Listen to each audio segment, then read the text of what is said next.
is critically injured, barely opening his eyes, as his comrades beg him to stay awake.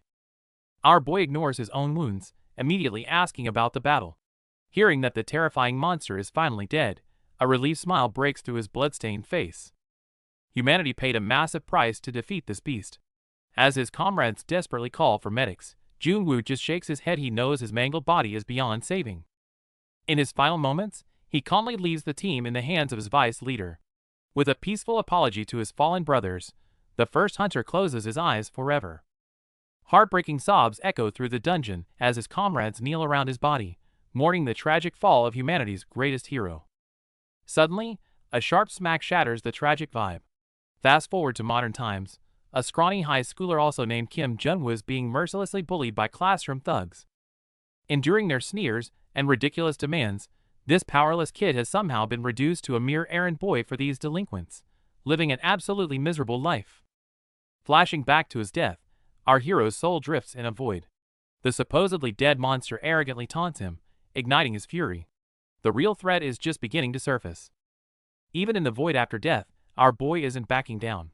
He proudly declares the subjugation system he built will forge future hunters strong enough to protect the world. But the monster chillingly announces it will return in 42 years. Furious, our guy vows that by then, the beast will be crushed like a mere bug. Suddenly, our boy wakes up in a modern hospital bed. Looking in the mirror, he's completely shocked to find himself trapped in the body of a weak 17-year-old kid. Before he can process this crazy situation, a doctor and an investigator walk in. While checking his identity, they bluntly state that he is currently 17 years old. Our guy seriously claims his past birth year and mentions his battle with the ultimate monster.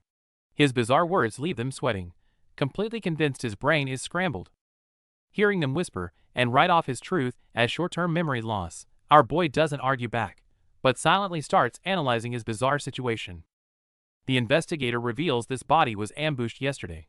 Hearing these details, our guy is left in stunned silence as he realizes the monster's 42-year prophecy is already here. The investigator leaves his card and heads out. Just as the doctor is about to leave, our boy nervously stops him to ask the most crucial question: what year is it? March 1st, 2051. Hearing this, our guy is completely stunned. He never imagined that exactly 42 years have passed since his heroic death.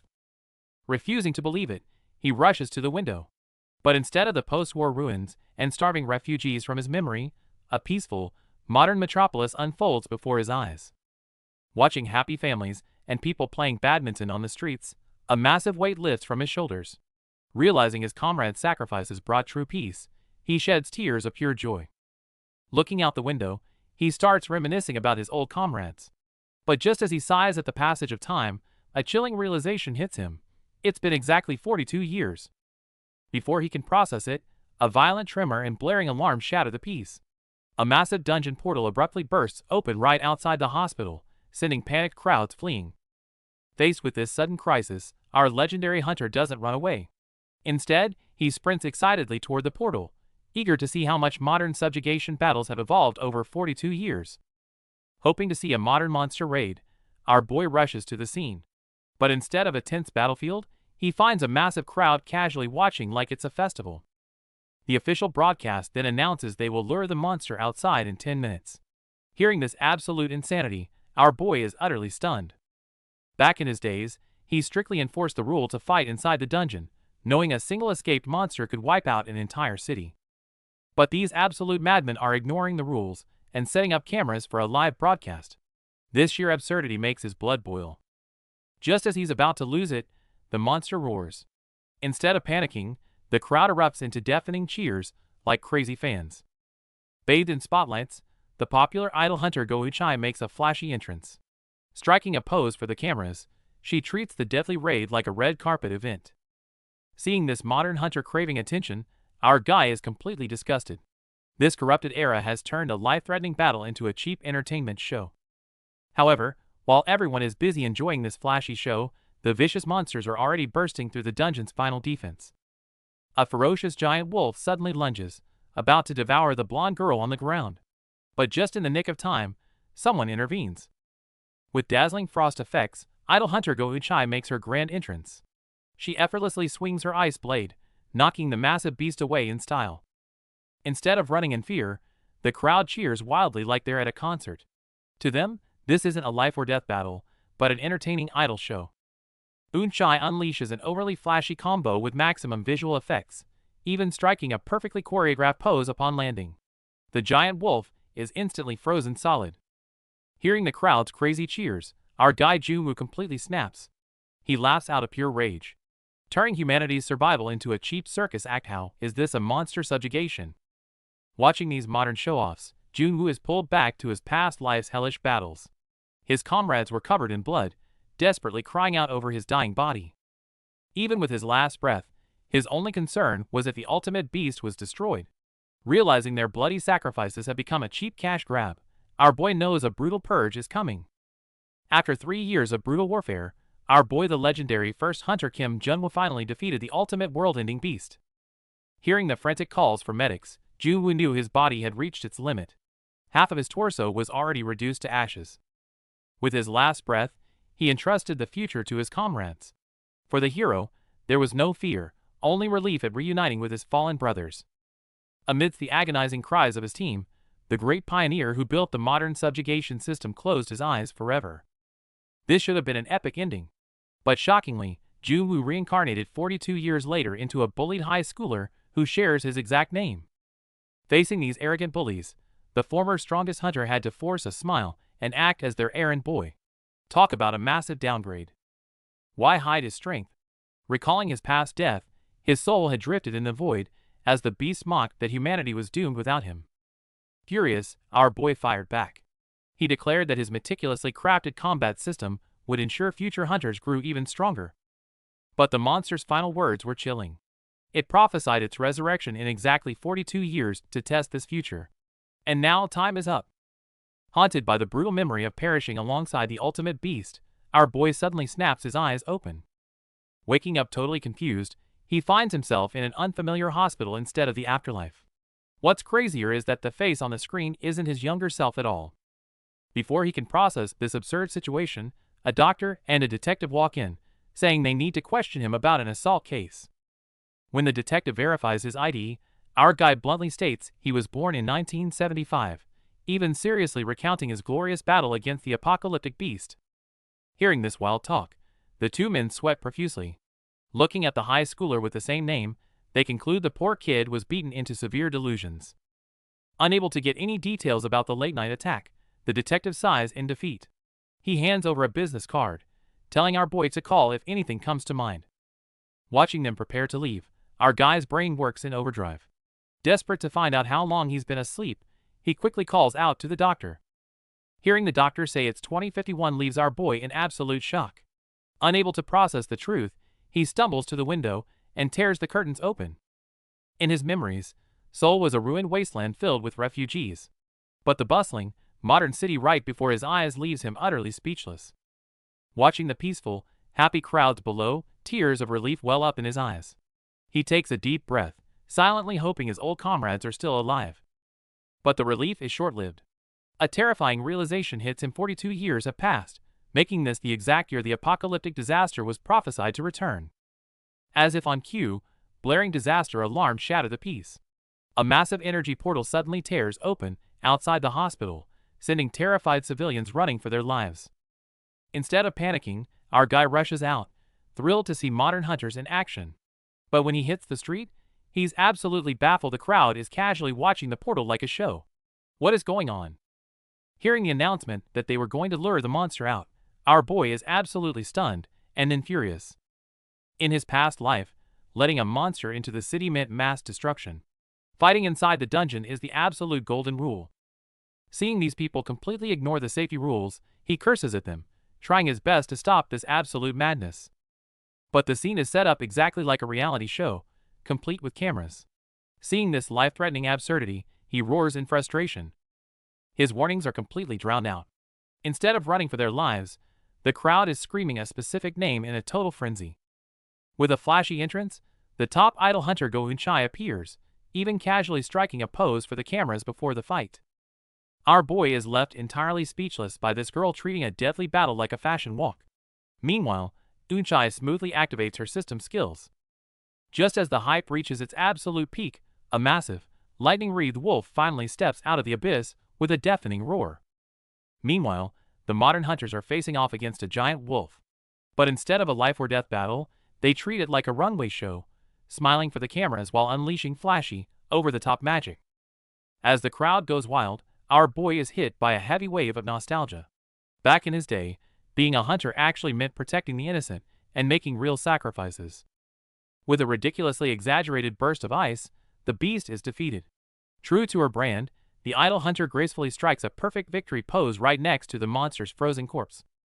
The fans scream Go Yunchi's name in a pure frenzy.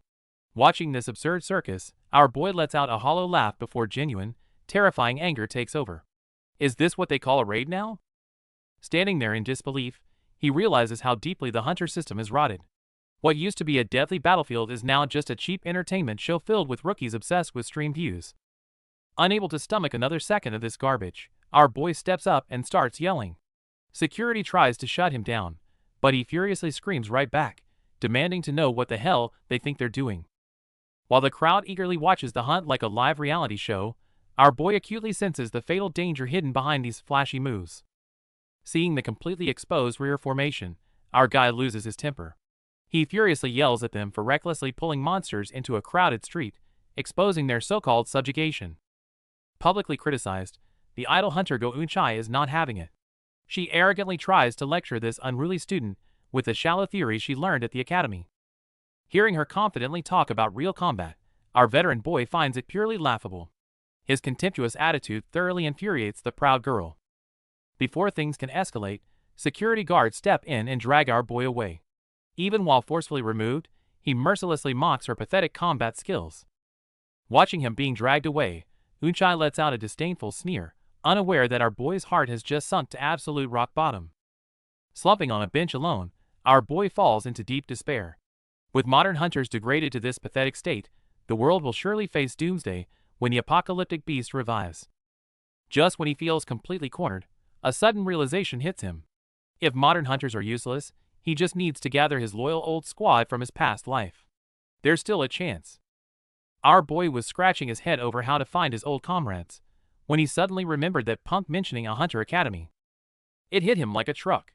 In the past 30 years, there was only one person capable of building such an academy, his former trusted subordinate, Bei Wushik. His mind drifted back to a campfire from his past life. Bei Wushik once swore that after the war, he'd build a school to nurture the next generation. Back then, our boy casually named it Korea Hunter Academy, which earned a groan from his buddy. Who knew that throwaway joke would actually become reality? Following the clues, he arrived at the school gates. Looking at the ridiculously massive campus, he couldn't help but sweat a little at how huge his old comrade's project had become. Before he could finish marveling, a security guard stepped up to interrogate him, mistaking our guy for some crazy fanboy waiting for an idol hunter.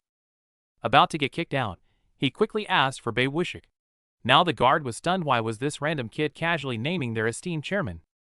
Looking at his outfit, the guard suddenly assumed he was the rumored special admission student. To sneak in, our boy naturally just played along. The guard led the way onto the campus. Walking behind him, our guy couldn't help but wonder, why did that old man just give him a look of pure pity? Was he walking into a trap? Following the academy staff, our boy finally steps into the school. But the moment he walks in, he is completely dumbfounded by a massive, overly dramatic portrait of his past self. His loud reaction earns him a quick warning from the guide. Looking at the fabricated quotes under the portrait, our guy seriously doubts if he ever said such cringy things. They soon arrive at the chairman's office. After introducing the new special transfer student, the manager warns our boy to behave before taking his leave. As the manager steps out, the chairman turns around with a stern face. However, our boy instantly recognizes this grumpy old man as his former subordinate, Wushik. Thrilled to see his old comrade, our guy enthusiastically reveals his true identity. But the chairman obviously doesn't buy it, treating him like an absolute lunatic. Losing his patience, the old man picks up the phone to call security.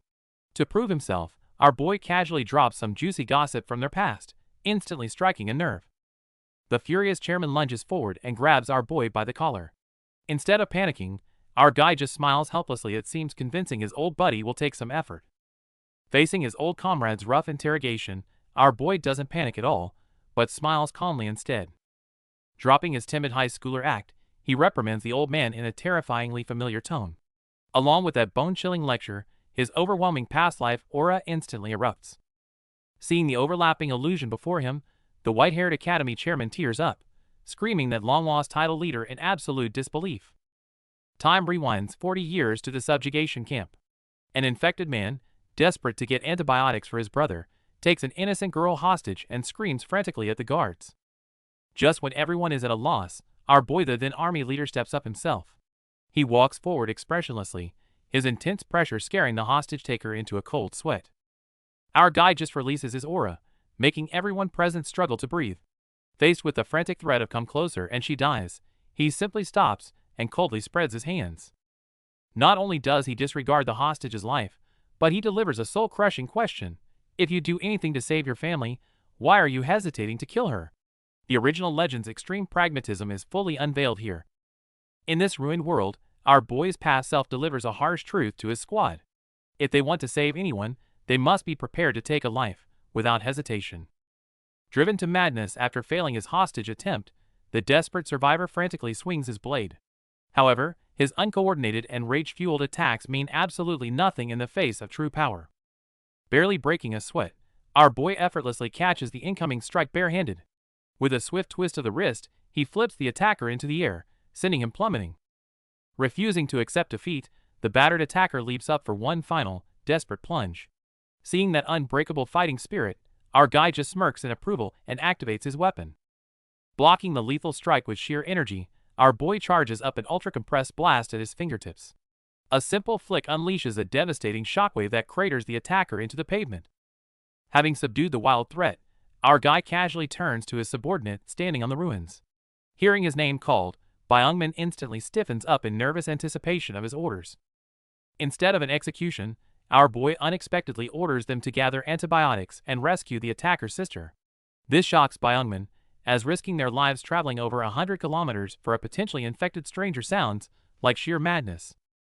Thinking back to over 40 years ago, our boy was a legendary hunter. He personally recruited lost youths into his team, forging a lifelong bond. Back to the present, the academy chairman simply can't believe his eyes. How could his former leader, who died 40 years ago, return as a high schooler? Seeing his old comrade's doubt, our boy pulls out a trump card, smiling as he offers to bring up some embarrassing memories from the past. Meanwhile, the manager in charge of admissions is rushing over in a panic. He just got chewed out for letting our guy in, so he's coming to apologize. He carefully peeks inside, only to witness a mind-boggling scene. The usually mighty chairman is doing push-ups on the floor, while the high schooler strictly counts reps. Turns out, the stories our boy told were so shameful that the chairman instinctively punched him. Now, he can only apologize sheepishly as our boy nurses a black eye. Sitting with his former subordinate, now the academy director, our boy directly calls out the absurdity of the modern world, especially how monster subjugations have become cheap shows. The director helplessly explains that since our guy defeated the ultimate beast decades ago, the long peace made people complacent, treating dangerous monster hunts as mere outdoor entertainment. Furious at this reckless disregard for safety, our boy slams the table and stands up. Looking at the commercialized idol hunters, he angrily declares it's not too late to fix this mess. He demands the director clean up the academy, but Bei admits the elite factions are too deeply entrenched. Undeterred, our boy suggests rallying their old comrades for help. However, reality hits hard. Those old comrades are now the very masterminds behind this corruption, and they absolutely wouldn't welcome their former leader's return, prompting Bei to frantically declare his own loyalty. Frustrated by this completely messed up situation, our boy face bombs. Seeing his leader's youth, the director warmly suggests he should just let it go and enjoy a peaceful new life. Unfortunately, this peace is just an illusion. Our guy's grim revelation that the ultimate beast is resurrecting instantly terrifies the director, signaling that the real apocalyptic crisis has just begun. Our boy reveals the truth of his reincarnation after 42 years to his former subordinate. Hearing this, the old director is completely shocked, struggling to believe his legendary leader has actually returned in a high schooler's body. Panicking about the looming threat, the old man asks for a plan. Our boy confidently declares he'll handle it solo like the good old days, but the director quickly shuts him down, pointing out his currently weak physical state. Realizing fighting barehanded won't work, our guy asks about the whereabouts of his past life's exclusive weapon.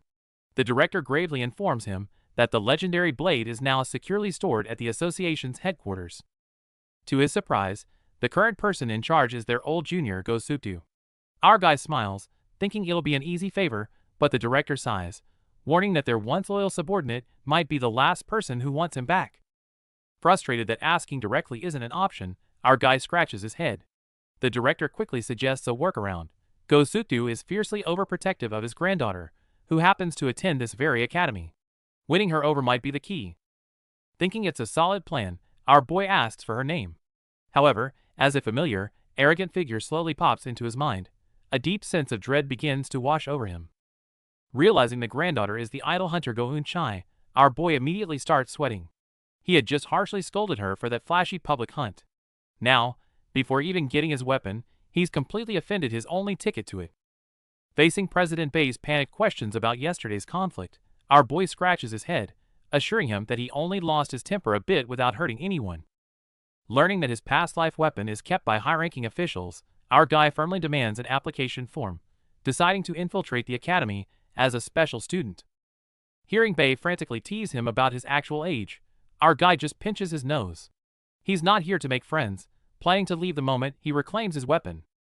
Seeing his former leader as relentless as ever, Bei reluctantly approves his enrollment with one strict condition. Considering how fragile today's kids are, absolutely no hellish training like the old days. The very next day, wearing his new uniform, our boy arrives at Class 1E. Despite surviving countless life and death battles, he actually feels a bit nervous before entering.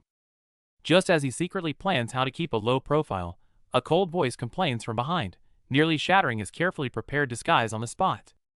On his first day, our boy is immediately stopped in the hallway by a blonde girl. She stares him down and straight up asks if he's the dog from yesterday, leaving him completely baffled. Confused, he tries to figure out what she means by that weird nickname. But she doesn't even give him a chance to speak, just muttering to herself before walking away and leaving him stranded.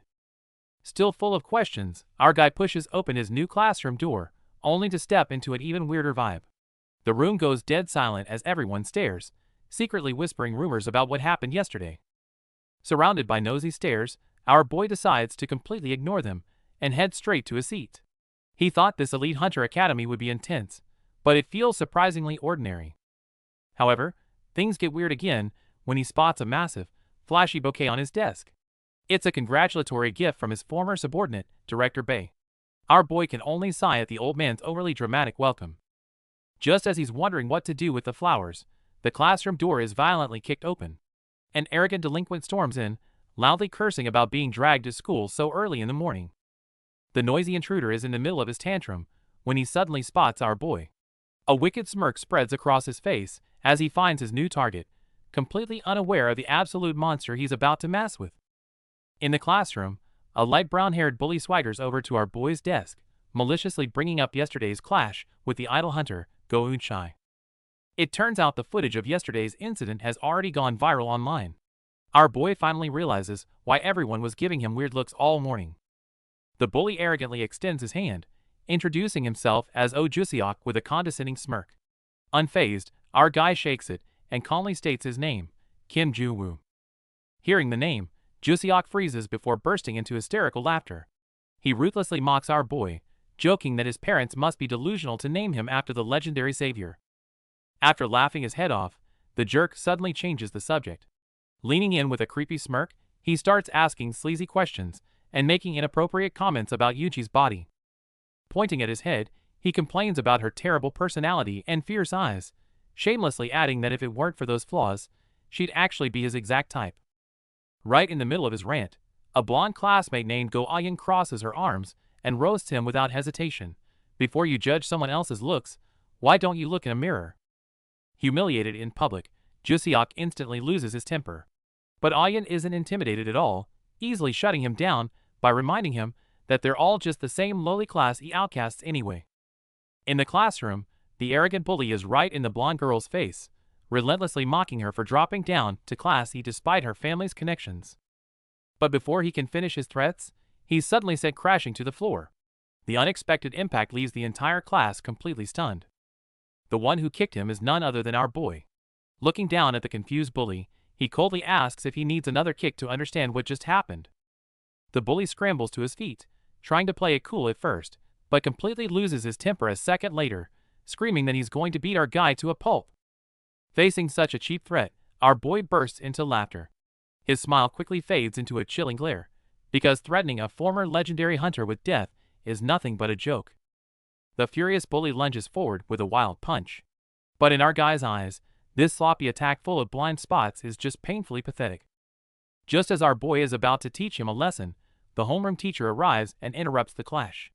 Realizing he's out of luck, the bully clicks his tongue, drops a final warning, and backs off. Our boy is already planning an exciting school life, but the white-haired chairman is stressed out of his mind. Dealing with Junwa's first day brawl is giving his former subordinate a massive headache. The chairman drops a heavy truth bomb. The bully our guy just kicked is actually the son of the Subjugation Bureau's minister, a spoiled tyrant who uses his family's power to get away with anything. Seeing the chairman angrily warn that he won't bail him out next time, our boy just waves it off. He promises to handle the mess himself and steps out of the office. As soon as he steps out, he is startled by the blonde girl he saved earlier.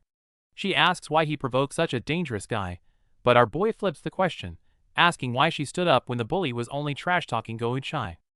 Taking a closer look at her familiar features and her name tag, it suddenly clicks for our guy. With that face and the name Go Ayan, he quickly pieces together that she must be Go Yunchi's sister. Hearing her confirm it, our boy secretly celebrates, thinking he's found a shortcut to connect with his old subordinate's family. But Ayan immediately bursts his bubble, bluntly stating they are half-sisters, and she's essentially a stranger to the family. Still holding on to a sliver of hope, he asks about her grandfather. Ayan just sneers, calling him the old geezer who kicked her out, before teasingly calling out our boy for thinking he'd hit the connection jackpot. Being a special admission student without backing is tough. Our boy just tried to make contact, only to get blasted and accused of being another cloud chaser sucking up to the elites. The guy vents his frustration, aggressively warning him about the miserable reality of being a special admission student here. Our boy just stands there, completely speechless at the unprovoked rant. Watching the sparrow fly away, our boy sighs to himself. He thought getting close to Go Eunchai would be a breeze, but clearly, he'll need a new strategy. While figuring out his next move, trouble finds him first. A hostile guy in a green hoodie blocks his path. Hey, you the special admission kid from Class E? Our guy has no idea who this random NPC is. With a crowd gathering, the hoodie guy impatiently signals him to follow. Come with me, unless you want to get beaten up and humiliated right here, he threatens.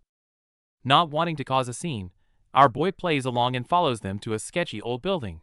As he steps inside, the overwhelming smell of smoke confirms this is their cliché delinquent hideout. Inside, a smug guy in a hood sits high up, grinning maliciously. Before we make some unforgettable school memories, let me ask you something. These kids have no idea what kind of monster they just provoked. The school bully is in utter disbelief. He can't fathom how a special admission student on welfare would dare to provoke him. Instead of getting scared, our boy just smiles and nonchalantly asks what the big deal is. This careless attitude completely infuriates the bully. Unwilling to dirty his own hands, the arrogant bully orders his lackeys to attack. The goons immediately lunge forward with fierce momentum. The flashy attack proves utterly useless. Our guy casually dodges it, causing the first lackey to lose his balance and crash hard onto the floor. Sitting on the steps, our boy starts ruthlessly mocking them. Humiliated and enraged, the remaining two goons angrily surround him from both sides. Facing the pincer attack, our boy casually knocks one out with a single strike. Seeing an opening, the other lackey lands a solid punch to the back of his head. But the joy is short-lived. Taking absolutely no damage, our guy mocks their terrible fighting skills before ruthlessly stomping the sneaker deep into the ground. Seeing their comrade lying motionless in a pool of blood, the once arrogant bullies are completely paralyzed by fear, sweating profusely as they stumble backward.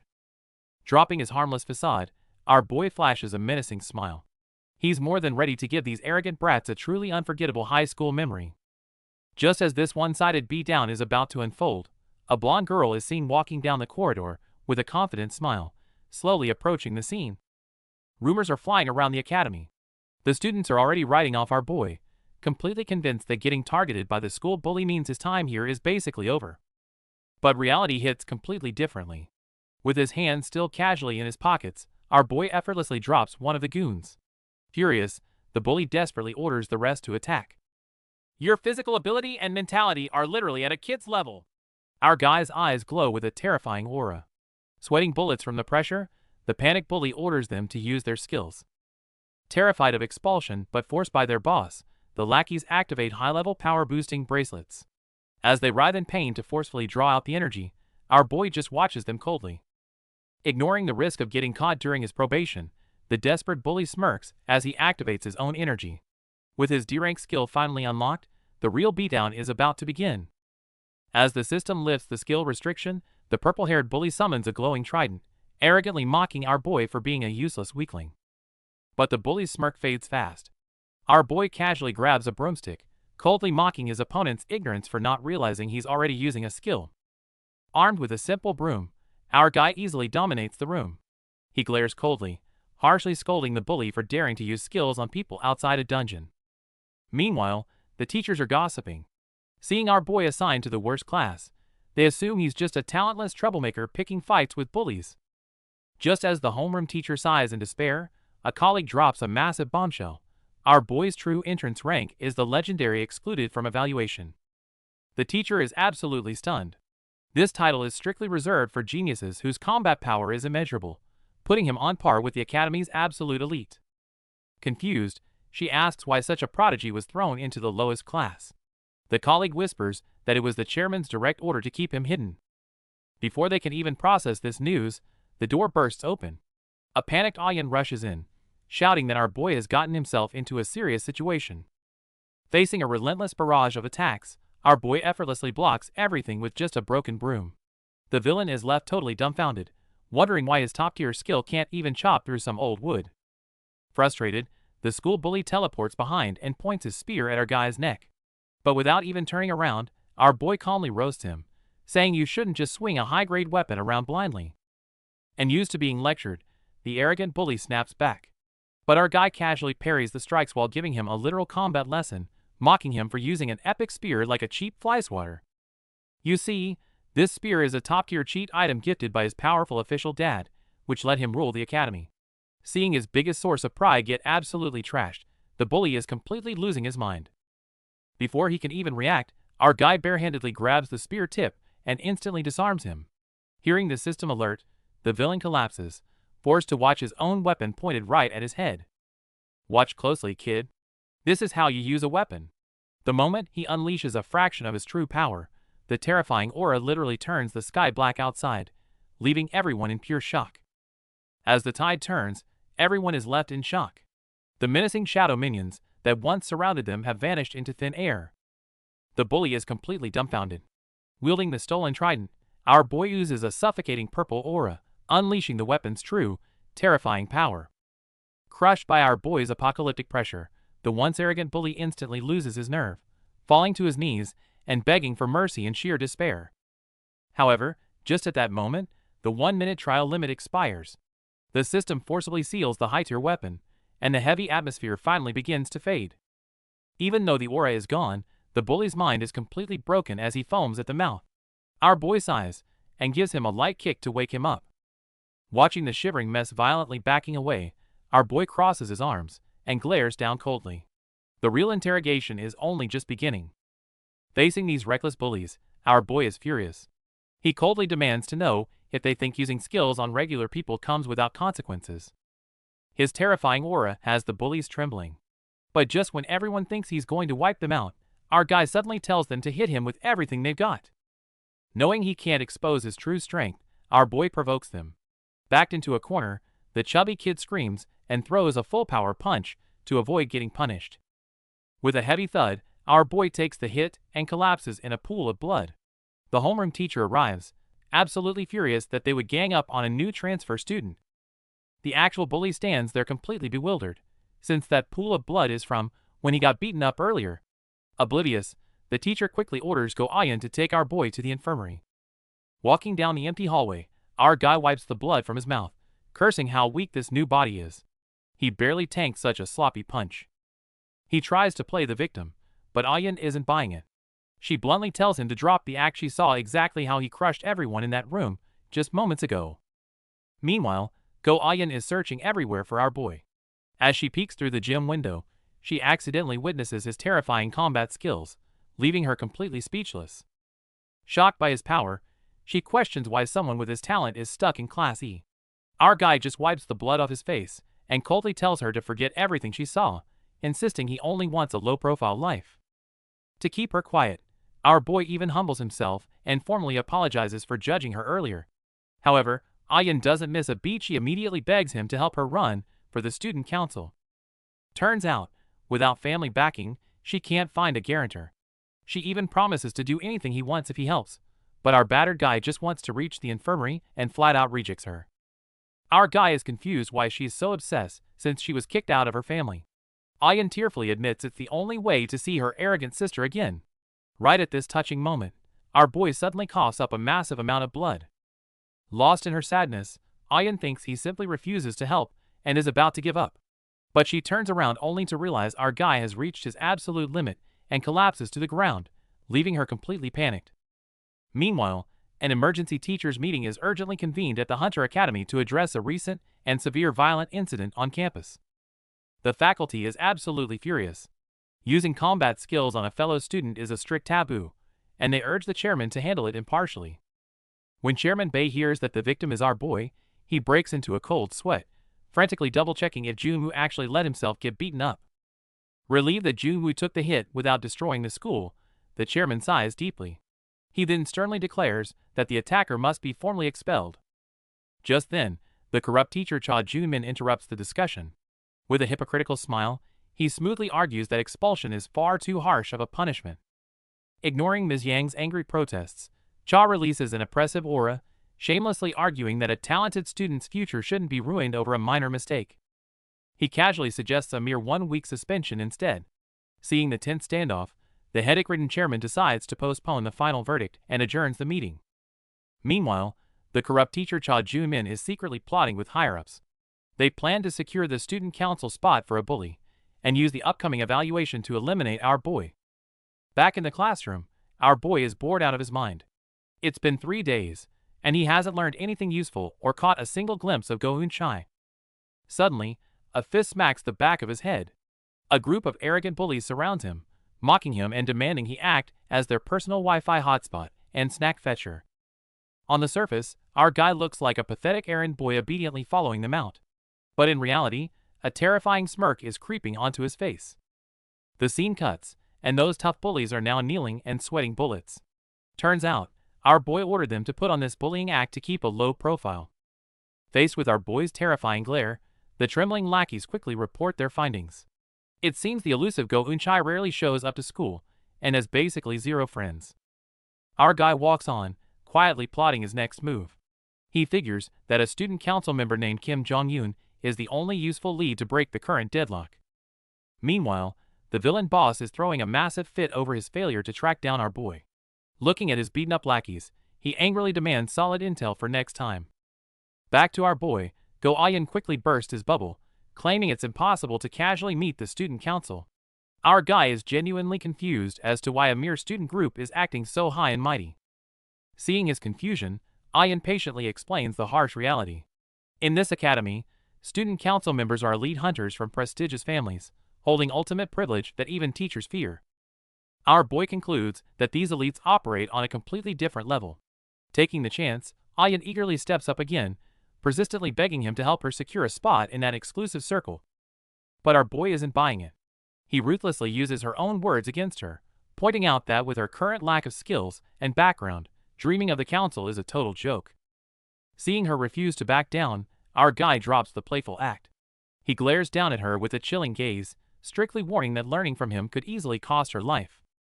Sighing at her stubbornness, our guy turns his back, telling her to stop chasing impossible dreams.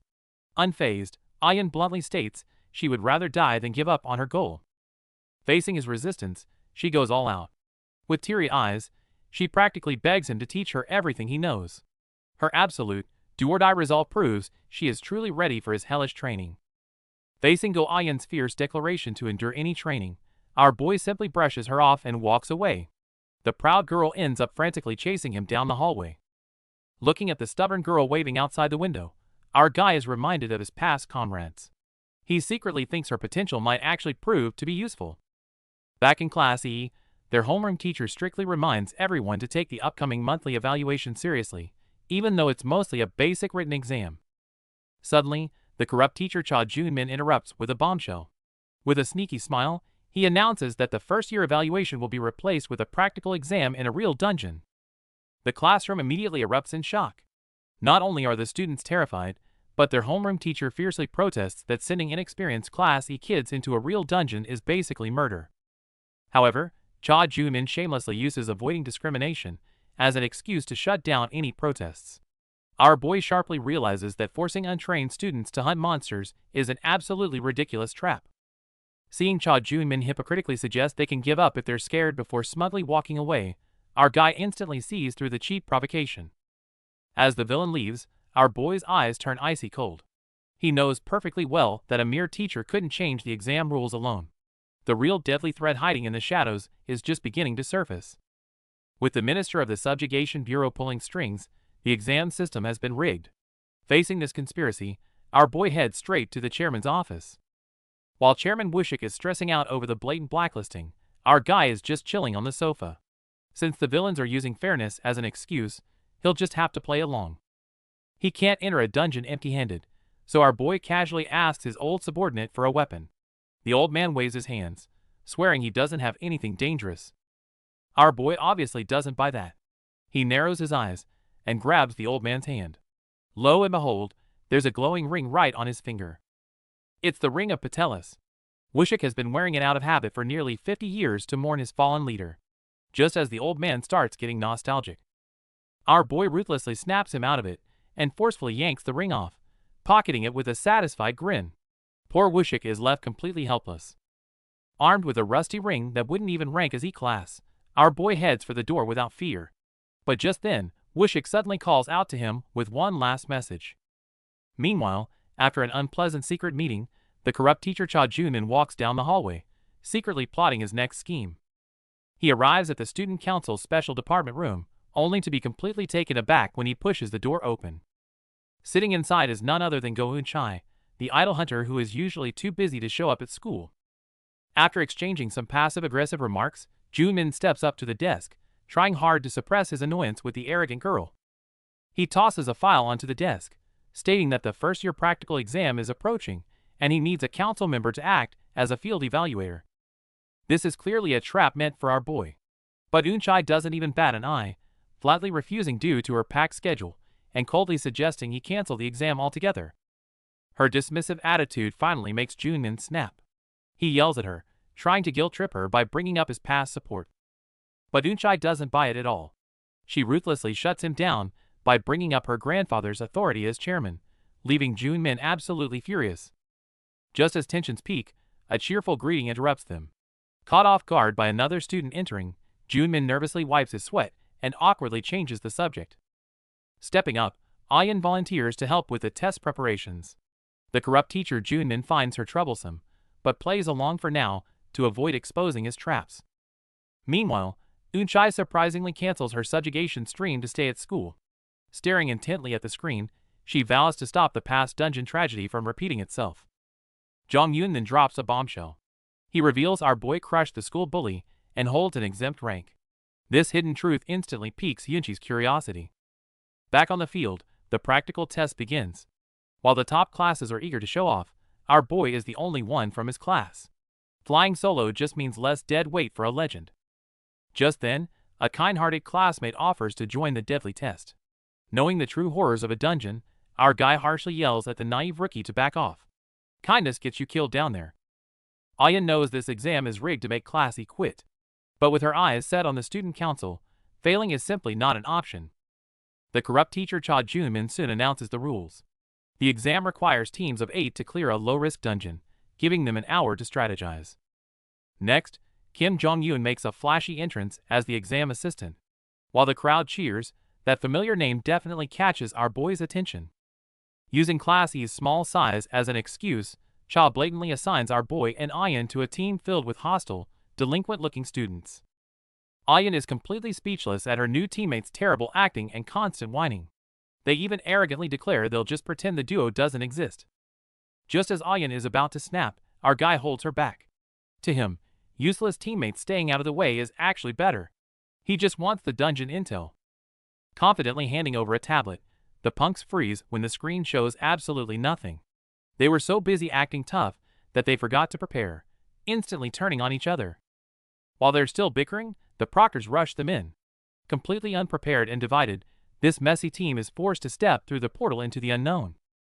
As the proctor signals the start, the practical test officially begins. The inexperienced students stand before the eerie dungeon entrance, sweating with tension. Walking calmly at the front with his tablet, the proctor observes the dim surroundings, satisfied that it's a perfectly classic cave-type monster dungeon. But the moment he finishes speaking, a massive swarm of bloodthirsty monsters rushes out from the depths, completely terrifying the unprepared freshmen. Facing the sudden ambush, senior student Kim Jong-un doesn't rush to help. Instead, he crosses his arms, deciding to use this chance to gauge the rookie's true skills. Finally snapping out of it, the students start fighting back, recklessly throwing wind magic, ranged shots, and berserker skills at the monster horde like there's no tomorrow. Although their overwhelming firepower manages to take down a few giant wolves, these rookies have absolutely no teamwork, turning the battlefield into a complete chaotic mess. Watching the underclassmen waste their skills and swing their weapons aimlessly, Jong-un sighs helplessly, entirely unsurprised by this disastrous performance. However, amidst the chaos, Go-Ayan is the only one who catches his eye.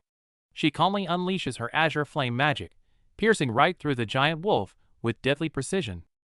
Considering class he doesn't even have practical lessons, her flawless mana control is astonishing. Though Jong-un still sees her as a beginner, her extraordinary talent is enough to make everyone look forward to her next move. The students were already exhausted shortly after entering the dungeon. Just as they complained, a giant purple wolf suddenly ambushed an off-guard rookie from above. In the nick of time, our boy made his move. Activating his weapon skill, he launched a devastating explosive flick that blasted the beast away, saving the terrified student. Our boy kindly warned them to stop spamming skills, but these clueless kids mocked him for trying to steal points. Their total lack of situational awareness left him speechless. Watching these deadweights panting heavily after wasting all their mana at the entrance, our boy sighed inwardly. Apart from Ayan, he couldn't rely on anyone here. To prevent casualties, our boy held back his urge to hunt solo and approached the supervisor, pointing out the dungeon's anomalies and suggesting they halt the exam immediately. However, the corrupt teacher ignored the warning, thinking our boy was just being arrogant. Even when confronted with the harsh truth that a disaster was imminent, he brushed it off completely. Instead of stopping, the teacher intentionally asked out loud if anyone wanted to quit. Provoked by their pride, not a single student raised their hand, leaving them vulnerable to the true danger ahead.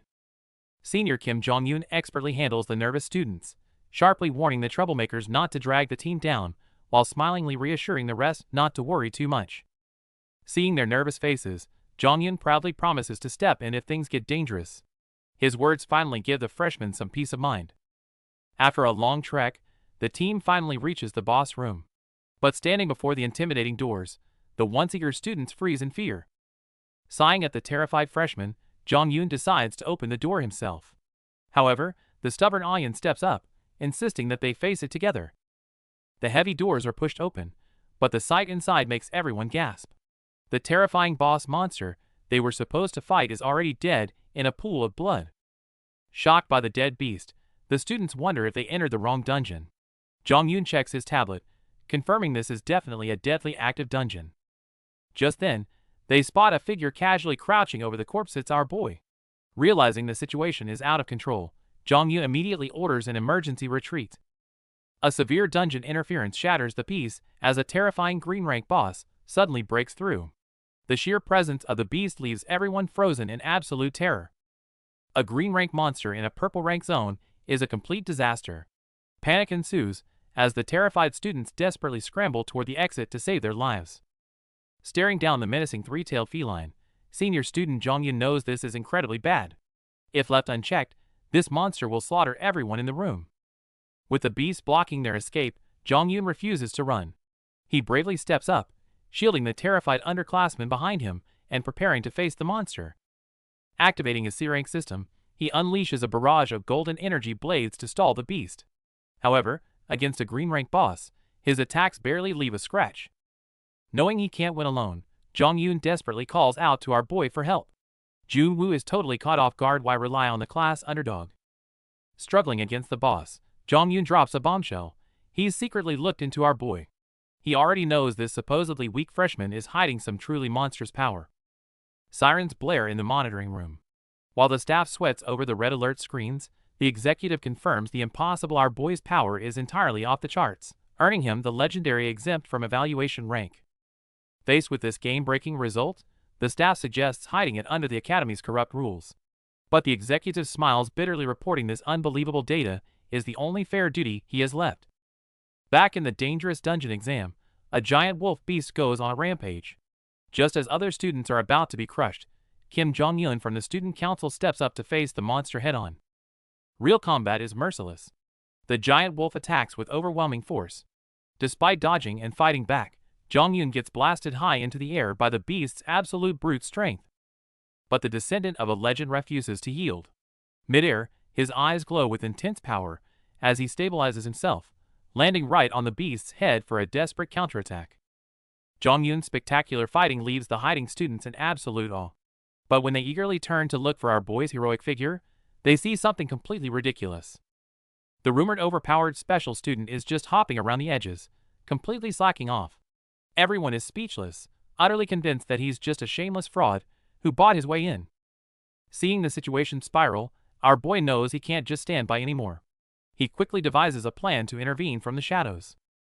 Meanwhile, the frontline students clash with the giant wolf. Oddly enough, the green rank boss feels like a punching bag. The battle is going so smoothly that even they can't believe it. It turns out our boy is using his terrifying speed to dart across the battlefield, secretly assisting them. A sharp-eyed student catches a glimpse of his blur, completely stunned. He is shocked to realize that every time the monster tries to attack, someone instantly strikes its weak point to cancel it. This flawless unseen control makes him question our guy's true identity. With our boy's secret protection, the giant wolf finally goes down. Completely oblivious, the students start cheering, thinking they pulled off the epic takedown themselves. Meanwhile, the corrupt teacher Cha Jun-min watches smugly from the monitor room. Thinking everything is going his way, he plots to use this exam to expel our seemingly useless hero. However, the danger on the battlefield isn't over yet. Our boy sharply notices the beast is still breathing and immediately yells for everyone to fall back. But the arrogant recruit completely ignores the warning. Thinking our boy is just trying to steal the glory, he recklessly charges right back at the monster. Seeing someone blindly rush the monster to steal the kill, only to face a terrifying lightning wolf, our boy can't help but curse their sheer stupidity. Before anyone can react, the giant wolf snaps its jaws, brutally launching two students into the air. The bloody spectacle instantly leaves everyone else paralyzed with fear. Seeing their strong senior instantly struck down in a pool of blood, the students' mental defenses completely collapse as they scatter in panic. Even Ayan breaks down in tears of despair. As the giant beast locks its eyes on her, Ayan desperately tries to psych herself up to use fire magic. But faced with such overwhelming pressure, she hopelessly realizes she can barely even breathe. Extreme fear makes her hands tremble too much to cast a single skill. Just as the beast lunges at her, a devastating punch suddenly strikes from mid-air. The explosive strike lands perfectly, violently knocking the massive beast right out of the sky. Surviving death, Ayan opens her eyes to see our boy standing there with absolute composure. Amidst the deafening roar, the arrogant lightning wolf is completely crushed by this seemingly effortless blow. Ayan stares blankly at the scene, her brain completely short-circuiting over what just happened. Amidst Ayan's terrified screams, the scene descends into absolute chaos. With students heavily injured and bleeding, the seniors frantically order everyone to fall back to safety. Witnessing the carnage, our boy is filled with deep regret. He realizes holding back was a fatal mistake. He should have handled this beast himself right from the start. No more hiding. Standing alone against the raging wolf, he decisively awakens his past life's exclusive weapon, gathering a terrifying amount of highly compressed energy into his fist. Facing the monster's lunge, our boy skips the flashy dodges and delivers a devastatingly explosive punch straight to its face, unleashing a massive shockwave upon impact. This earth-shattering blow leaves everyone completely dumbfounded. Who could have guessed that this invisible freshman possessed power surpassing veteran hunters, all while wielding a supposedly outdated relic? Despite warnings about the deadly penalties of supernatural weapons, our boy doesn't care. To him, the unmatched power they provide far outweighs the risk of them backfiring. Unlike modern hunters, who have grown weak relying on basic system skills, he knows that only these weapons, which maximize a monster's core power, can handle the true disasters ahead. Suddenly, a massive wolf monster launches a deadly ambush. Terrified by the beast, his blonde teammate screams in horror, and this intense fear unexpectedly triggers a hidden mechanism. Fueled by her fear, the ring on his finger activates its ultra-high compression strike. Before the beast can even react, our guy shoots forward like a missile, landing a devastating energy-charged punch. With a deafening boom, an explosive shockwave tears through the cave. Under this absolute physical supremacy, the once fearsome wolf is instantly blown away into a blurry trace. As the system flashes a blood-red warning of the activated penalty, he calmly watches his fallen prey and begins to explain. The ring's side effect is awakening a trait known as the Devourer of Fear. Crafted from the core of a monster he hunted in his past life, the ring feeds on nearby fear, turning that emotion into an overwhelming power that even monsters can't withstand. But for our legendary hero, this penalty is nothing. He cheerfully jogs over to check on his stunned senior, leaving his teammates absolutely speechless at his casual flex. Desperately trying to stop his classmates' bleeding, Jong-Yoon demands the walkie-talkie from the supervisor. The guilty teacher, sweating bullets, has no choice but to hand it over.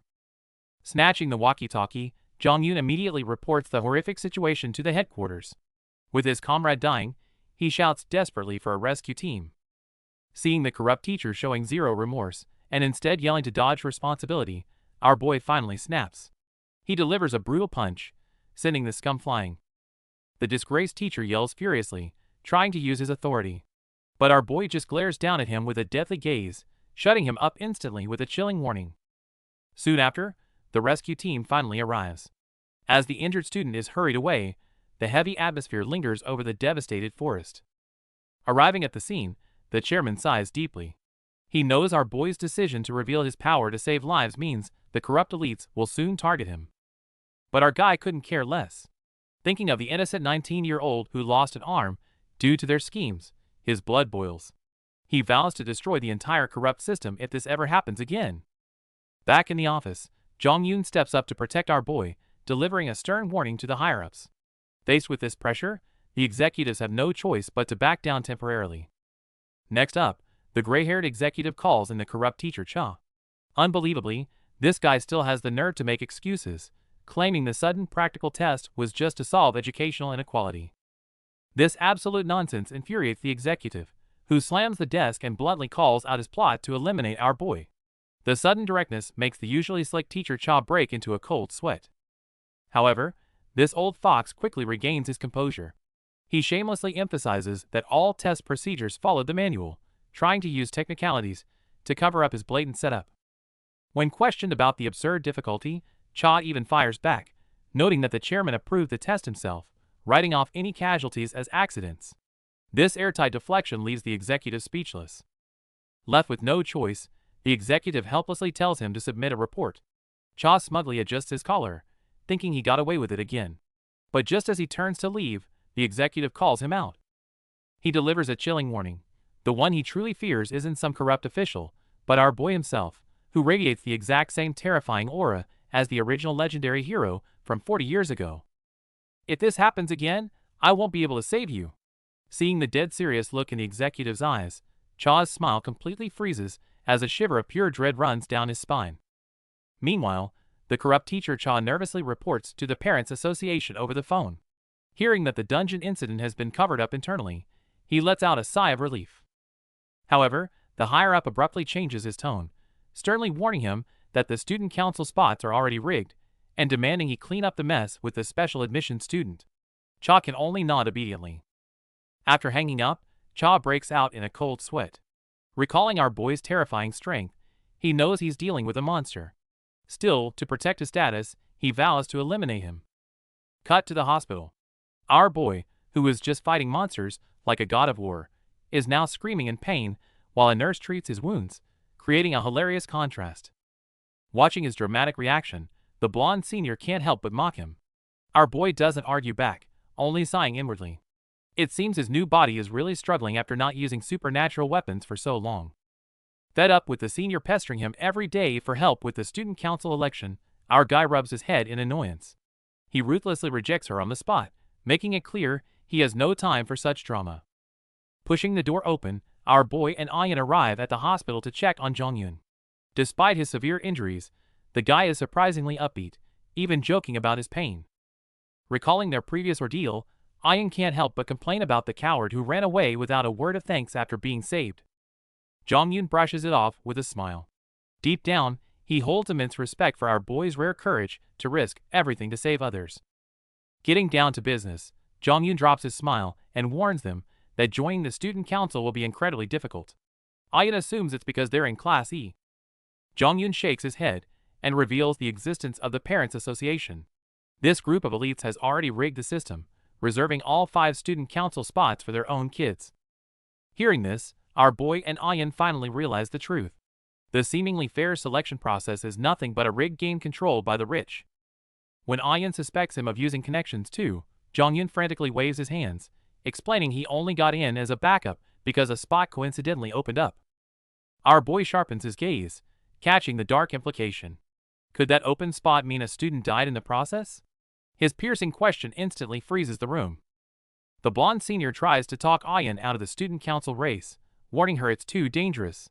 But our stubborn Ian furiously refuses to compromise with corruption. Failing to convince Ian, the senior turns to our boy for backup.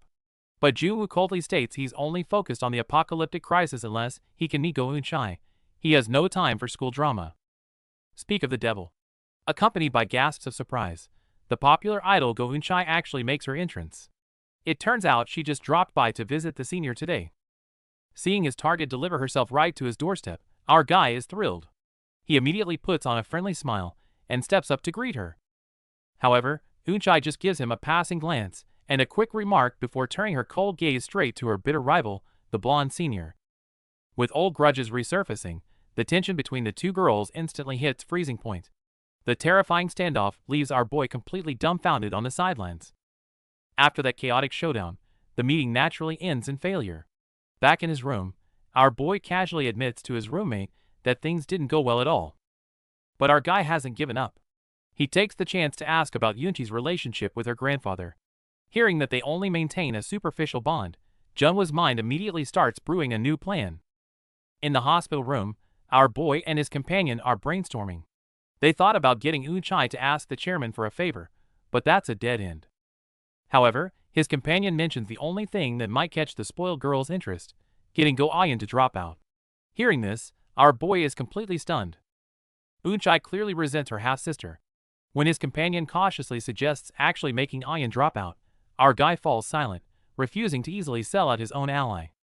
Meanwhile, the blonde upperclassman sits alone on a bench, drowning her sorrows in a canned drink. She's desperate to join the student council to get revenge on Go Suk-do. But reality hits hard with her current skills. Even graduating seems impossible. She knows she desperately needs our boy's help but sighs hopelessly without anything to offer him. Just as she feels defeated, our boy strolls up in his hospital gown with a savage roast. It seems he's actively seeking out this new ally to break the deadlock. Sitting on a bench, our boy casually brings up a topic. Ian reacts intensely, instantly assuming he's about to drop out after recent events. Amused by her reaction, our boy explains he just had another fight with Eun-chae. With their relationship hitting rock bottom, peaceful persuasion is officially off the table. Since talking won't work, our guy decides to just threaten Eun-chae instead. While Ian looks at him like he's crazy, he points right at her. She is the ultimate weakness. Ian finds it ridiculous. Eun-chae is a top-tier star. Why would she ever care about an underdog from Class E who was kicked out of the family? Our boy calmly counters, what if she starts to think you could actually take her place someday? Ian nearly chokes on her drink, arguing that it's completely unrealistic. Unfazed by her self-doubt, our guy simply replies they'll just make her strong enough. Sparked by his challenge, Ian's stubbornness flares up as she loudly declares she can do it. With that settled, our boy stands up to end the chat. Their goal is set, and time is running out. Starting tomorrow, she'd better be ready for some hellish training. Hearing our boy's bold plan to take over the student council and clash directly with the parent association, both Ian and the senior are left utterly speechless. Genuinely touched by his resolve to break the corrupt rules, Ian sincerely thanks him. Our boy just waves it off, walking away smoothly in his flashy pajamas. Meanwhile, inside a high-end sushi restaurant, a group of wealthy parents are busy feasting and shamelessly bragging about their kids' top grades in the elite classes. The door slides open, and in walks the corrupt teacher Cha Jun-min, wearing his signature fake smile while completely brushing off the deadly dungeon incident. After some hypocritical small talk, Ju-min's smile turns sinister. As the lapdog of the elites, he knows it's time to get down to real business. Sitting at this table are the true puppet masters of the academy. Ju-min respectfully pulls out some documents from his briefcase, ready to execute their shady backroom deals. Just look at their terrifying titles: media vice presidents, top guild leaders, and official agency captains. To protect their kids, these big shots have woven an unbreakable web of corruption. Inside a luxurious room, wealthy parents are having a secret meeting. Hearing that the special admission student cleared the dungeon alone, they instantly start to panic. They worry that if this student runs for the student council, their kids will lose their spots. Facing their questions, the corrupt teacher Cha Jun-min quickly reassures them. He confidently claims he has a plan. Pounding his chest, he promises the elites that he'll rig things to ensure all their children secure a seat on the council. Meanwhile, our boy finally returns to the academy. The moment he shows up, the classmates who used to ignore him suddenly swarm around, checking on him with fake concern. The school just posted the exam results, leaving everyone's jaws on the floor. In a brutal test that injured top seniors, our guy somehow took first place. Seeing his sudden fame, these snobbish students instantly try to kiss up to him. But our boy sees right through their act, coldly telling them to get lost. The class is buzzing with surprise over the unmanipulated test scores. Ayan sighs in relief, casually discussing the rare fair results with our boy. But our guy doesn't care about grades. He immediately pivots to Ayan's training. She complains about the endless physical conditioning, especially with finals right around the corner. Turns out, the final exam format has been changed to a student sparring match. This strange curriculum has the class gossiping, and our boy senses something fishy. Ayan knows their likely opponent is the arrogant bully Oh Juseok. Backed by his powerful father, he's already been pre-selected for the student council by the corrupt parent association. However, this is also an opportunity. Since Juseok's record is terrible, Ayan points out that beating him in the sparring match is the perfect ticket to passing the first selection.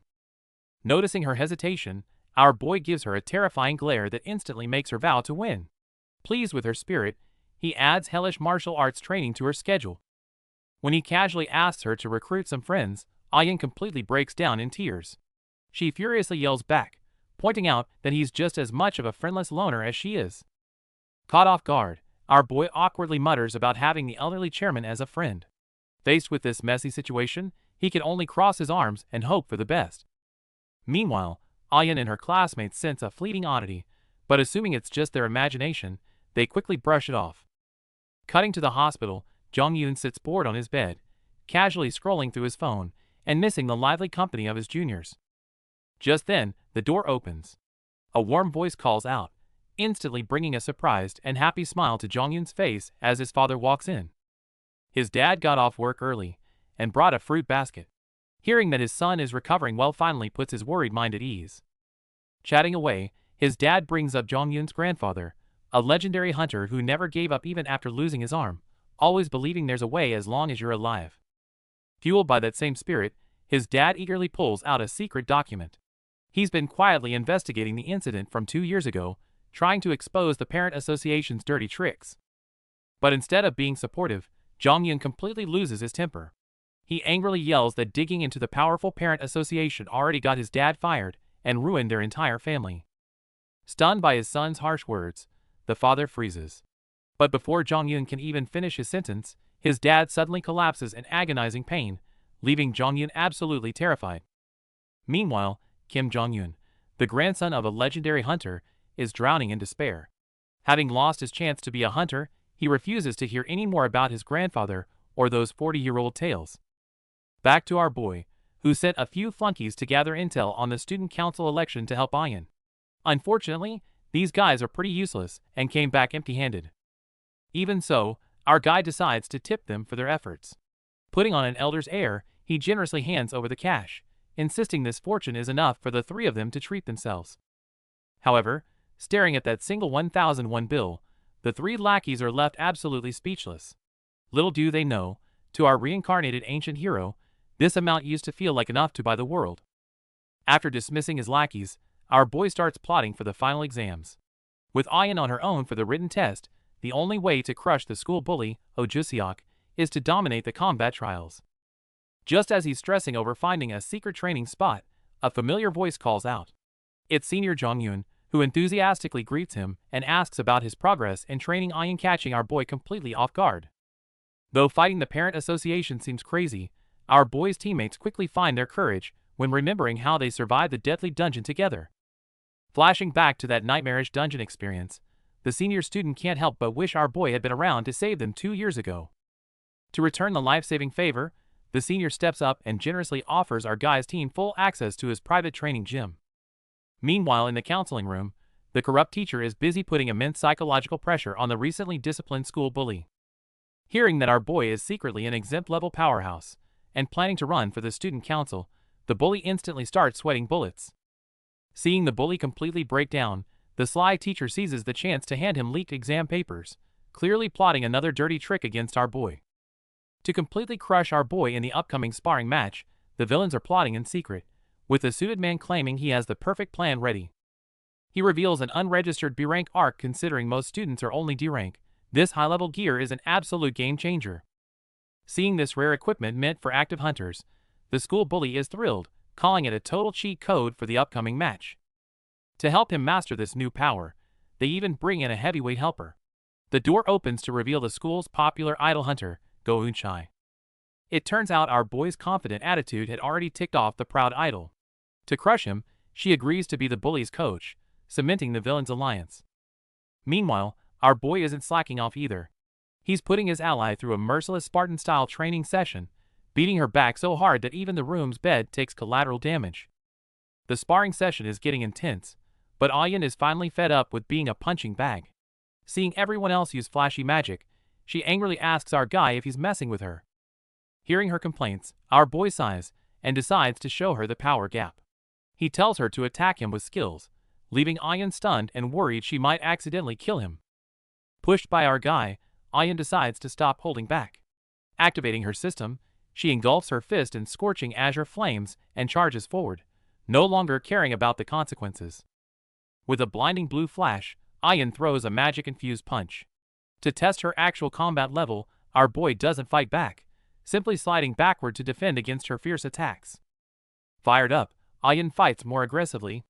With an angry roar, she perfectly exploits an opening and lands a solid blow to his head, sending him flying across the ring. Finally letting out her frustration, Ayan sits down smugly, taunting him to get back up. Meanwhile, our boy quietly takes a knee with a bleeding lip, playing the perfect training dummy. After a brief pause, Ayan switches tactics. Engulfed in blue flames, she leaps high into the air and launches a devastating dive attack, using gravity to boost her momentum. Seeing her flawlessly combine magic with close combat, our boy is secretly impressed. But the lesson isn't over. He dodges instantly and delivers a ruthless counterpunch to her stomach, showing her what a real fight looks like. Seeing Ayan pushed to her limits, our boy bluntly points out her fatal flaw. Relying too much on chaining skills only creates massive openings for her opponent. Since theory isn't getting through, our boy decides a hands-on approach is best. He immediately takes a combat stance, launching relentless attacks to force her to learn the rhythm through actual fighting. Instead of backing down under the fierce pressure, Ayan gets completely fired up. Seeing her grit her teeth and fiercely strike back, our boy can't help but feel a little impressed. Seizing the perfect moment, Ayan lands a devastating high kick. The sheer impact forces our boy on the defensive, unexpectedly triggering her dormant azure flame skill in the heat of battle. The sudden burst of power leaves Ayan herself completely stunned. This unexpected surprise instantly hits the pause button on their intense sparring session. The grueling training session finally ends, with Ayan collapsed on the mat. Our boy calmly reminds her that mastering the basics is the only way to truly exploit an enemy's weakness. Thinking back to that powerful strike, our boy breaks a cold sweat, realizing he almost countered on lethal instinct. Exhausted on the mat, Ayan finally asks the burning question, just who, or what, exactly are you? Defeated and exhausted, Ayan lies on the mat, questioning reality. She wonders if our boy is some secretly trained agent, given his terrifying combat experience. Jung-woo just finds her wild imagination ridiculous. Just then, Senior Jong-yoon walks in. After a quick greeting, he looks around the dusty training room with nostalgia, mentioning that it hasn't been used since his father retired. Changing the subject, our boy asks about Jong-yoon's future plans. The senior smiles bitterly, admitting that his lifelong dream of being a hunter seems impossible now. However, Jung-woo looks him dead in the eye, stating that he can still be a hunter even without an arm. Jong-yoon's face darkens, feeling that such lighthearted encouragement is mocking his harsh reality. But our boy isn't joking. He calmly shares a story of a former comrade, who also lost his right arm but trained relentlessly, eventually becoming even stronger than before. When Jung-woo repeats the man's catchphrase and mentions the name Kim Chung-hoon, Jong-yoon's eyes widen in absolute shock. Overwhelmed with emotion, he yells out that the legendary hunter was his own grandfather. A massive explosion rocks the training ground. Seeing the terrifying power of his new weapon, the arrogant school bully Oh Juseok is thrilled beyond belief. Watching this, Go Eun-chae is convinced our boy is finished. However, a cautious companion reminds Juseok to keep his new toy under control during the test. The companion strictly warns against using that technique. But the arrogant Juseok scoffs, declaring he won't even need his trump card to deal with trash like our guy. The villains hiding in the shadows smirk at the students scheming. They are fully convinced that by using Go Eun-chae as a weapon, our boy won't escape this time. Meanwhile, the upper management is divided. The perceptive Lee Jong-hoon is deeply terrified by the primal aura our boy emits, but the arrogant executives just mock him for speaking nonsense. The scene shifts to a dusty memory. 40 years ago, our boy, then a legendary captain, snuck into his good brother Kim Chung-hoon's camp late at night with Wushik. When our boy pulls out a rare bottle of liquor, the usually stern Chung-hoon's eyes instantly light up. Who could have guessed these rare moments of joy would eventually turn into endless regret? The gates of memory slowly open to a time when our boy and his comrades were sharing drinks. The three veterans gathered around, pouring drinks and catching up on old times. Amidst the laughter, Chung-hoon joked about still being able to live as a hunter. This bittersweet comment reminded our boy of the tragic day when Chung-hoon lay heavily bandaged in a hospital bed, having just lost his right arm. Our boy was heartbroken seeing such a talent ruined. However, instead of giving up, Chung-hoon smiled and begged him to teach a fighting technique that only required his left arm, leaving our boy momentarily speechless. Moved by his fierce determination, our boy eventually agreed. Once Chung-hoon recovered a bit, a hellish training regime began. Without his dominant right arm, even just holding a wooden sword with his left hand was incredibly difficult. But Chung-hoon pushed through, proving everyone wrong. His swordsmanship evolved from brute force into deadly precision, targeting monster weaknesses to become even stronger than before he lost his arm. Back at the table, Chung-hoon laughed as he complained about how brutal the training was, admitting he almost ran away several times. Reminiscing about those tough times brought a smile to everyone's face. Mentioning the wooden sword that helped him through his recovery, Chung-hoon looked at it fondly. He planned to pass it down to his grandson Dongju as a meaningful family heirloom once the boy grew up. The comrades teased him, hoping he'd live long enough to see his grandkid grow up. But our boy quickly pointed out that saying something like that sounded exactly like a classic movie death flag. Memories flashed back to his past life. Our boy and his comrades were drinking heavily, exchanging rough jokes while enjoying a rare moment of relaxation. That night, Chung-hoon spent the whole time eagerly bragging about his son. But no one expected it to be their very last drinking session together. Back in the present, Senior Dongju pulls out an old photo, proudly introducing his father and grandfather to our boy and Ian. A bitter smile crosses our boy's mind the moment he sees the photo. The man happily carrying the little boy is none other than Chung-hoon, his most trusted subordinate from his past life. Flashes of their past hosts reappear. Our boy's eyes dim slightly, feeling a pang of regret for casually making that promise to live long enough to see his grandchildren. When Ian curiously asks about him, Dongju casually explains that his grandfather passed away in an accident while investigating a supernatural crisis back then. Dongju is slightly surprised by our boy's reaction. He scratches his head, smiling as he admits he didn't expect a junior to know about his grandfather's past. Dongju admits he finds the rumors of his grandfather growing stronger after losing an arm a bit far-fetched. But our guy interrupts without hesitation, confirming it with absolute certainty. Hearing this, Dongju laughs loudly, saying our boy would definitely get along with his father. However, he helplessly reveals that his father has been stubbornly investigating some highly dangerous clues in secret. Hearing our boy's question, the senior finally sighs and reveals the truth. The recent exam incident is shockingly similar to a tragedy from the past, and it's heavily tied to our crew. Right before that exam, the rules were suddenly changed, leading to 2 gruesome deaths.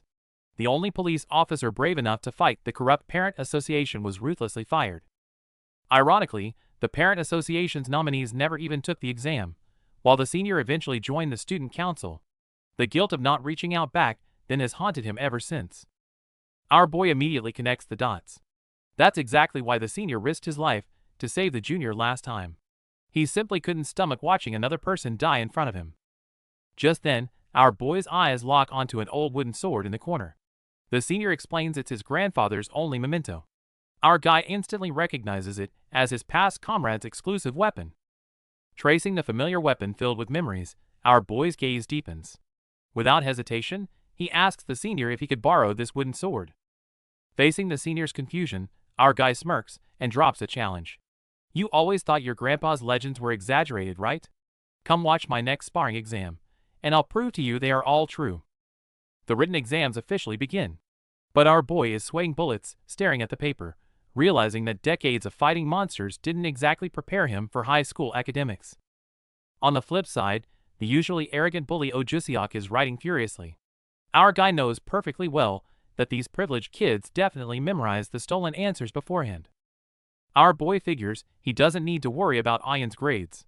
However, she's currently being intensely scrutinized by a strict proctor, forcing her to endure the suffocating pressure. The grueling written tests finally wrap up on day 4. The PA system blares, ordered all first-year students to head to the main auditorium for the highly anticipated sparring test. At the mention of sparring, our guy's helpless expression instantly turns sharp. The hallways are swarming with excited students as Ayan calls out for him to hurry up, the real battle is about to begin.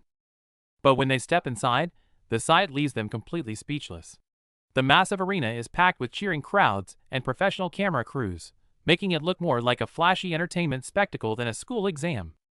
With the crowd buzzing and cameras rolling, the elites have turned a sacred exam into a cheap reality show for views and money. Amidst the toxic atmosphere, Chairman Bae Wushik steps up to personally explain the rules for the practical exam. Turns out it's a random King of the Hill format. Hearing this, our boy just smirks. This is the exact same rule he used 40 years ago. The rules are simple. Winning gets you 1 point, losing gets 0. 0-point participants can retry infinitely, but losing with a point means instant elimination. After the chairman emphasizes safety, the crowd goes wild as the elite class A kicks off the very first test. At the referee's signal, the two combatants charge at each other, instantly igniting the arena with their fierce, hard-hitting clash. Watching the dazzling skills on stage, Ayan gasps, completely blown away by Class A's power. She turns around, eager to hear Jungwa's take. But our boy is literally snoozing with his wooden sword. He casually dismisses the fight as a total mess, telling Ayan to wake him when it's their turn, leaving her absolutely speechless. As the D-class sparring finally wraps up, our boy is rudely shaken awake from his nap to face the reality of their upcoming test. The E-class combat test officially begins. But since they're the underdog class, no one even bothers to watch, with students already chatting about lunch. When Ayan points out the crowd's complete lack of interest, our guy casually roasts her by asking if she ever cared about the other classes, leaving her speechless. Meanwhile, Ayan notices Senior Jongyun standing nearby, watching them with a warm smile and his wooden sword in hand. The announcer draws the first fighters. Our boy was hoping to send someone average to hide their true strength, but Ayan's name immediately pops up on the big screen. So much for keeping a low profile. As Ayan steps up to the arena, she takes a deep breath and tries to focus on everything they've practiced. Right when she's trying to calm her nerves, our guy casually drops an absurd demand telling her to go and secure 10 consecutive wins, which completely catches her off guard. The referee gives the signal, and the match officially begins. With her opponent already activating their skills, it's finally time to put Ayan's brutal training to the ultimate test. With a powerful blast of wind magic, the opponent is sent flying before she can even react, completely knocked out of the fight. The referee immediately declares Ayan the winner of the first round. The crowd is stunned by her incredible power, while she flashes a confident smile. However, our boy in the stands isn't cheering at all. Gripping his wooden sword with a frown, he thinks her ruthless attack was a bit too much.